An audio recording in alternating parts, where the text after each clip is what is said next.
Don't forget, we're giving away 2 copies of EA UFC 4. All you got to do is jump over to the video that's going to be linked up above, hit that like button, subscribe to our page, leave a comment on that video, tell us what kind of console you got. When we get to 500 subscribers, we're giving away 2 copies of EA UFC 4. So we move on to the next fight. This is an interesting fight because we have the number 14 ranked flyweight in Ji Yeon Kim versus the number 14 ranked strawweight in Alexa Grasso. Here's Kim. She's from South Korea. She has 9 wins, 2 losses, and 2 draws on her record. Her 2 draws came in her very first 2 fights of her career.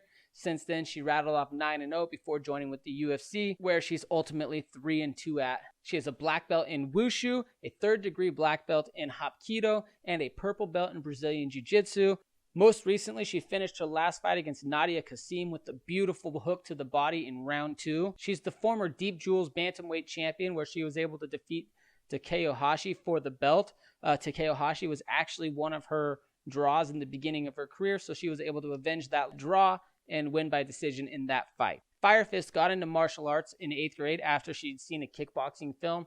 It really piqued her interest in martial arts, and she started training in a variety of martial arts, ultimately leading to a career in mixed martial arts. Kim has 4 submission wins, 3 decision wins, and 2 knockout wins to her record. Both of her losses have come in the UFC by decision. One of them was to Antonina Shevchenko, the sister of the champion. The other one was to Lucy Purilava. One interesting thing to see when you watch Kim fight is she never shows emotion on her face. It's always the same facial expression, whether she's in a difficult spot or not, whether she's getting punched or throwing a punch, it never changes. Unfortunately, though, I feel like Kim is one of the slower females that we have in the division. She does throw good straight punches, and she has a good counter punch that she throws, but overall, her striking is fairly slow, and her movement is fairly slow. And up until Nadia Kassim burned herself out, she was able to land several punches using the speed and quickness on Kim.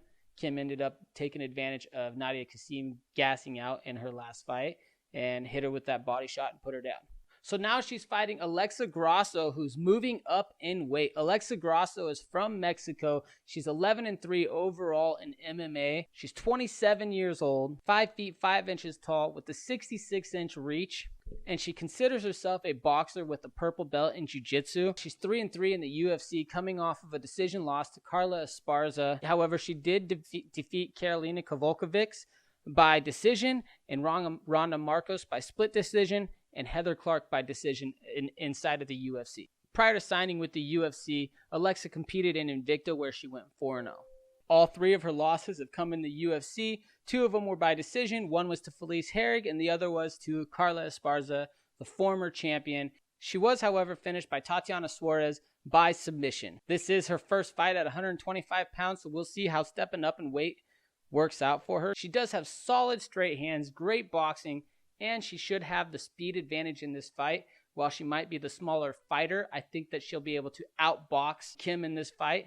I think that she'll be able to stand out there and throw her punches, land pretty much at will. She's just got to be careful of Kim's counter punch there that she likes to throw. And ultimately, I think Alexa Grasso comes home with another win. She's going to win this fight by decision.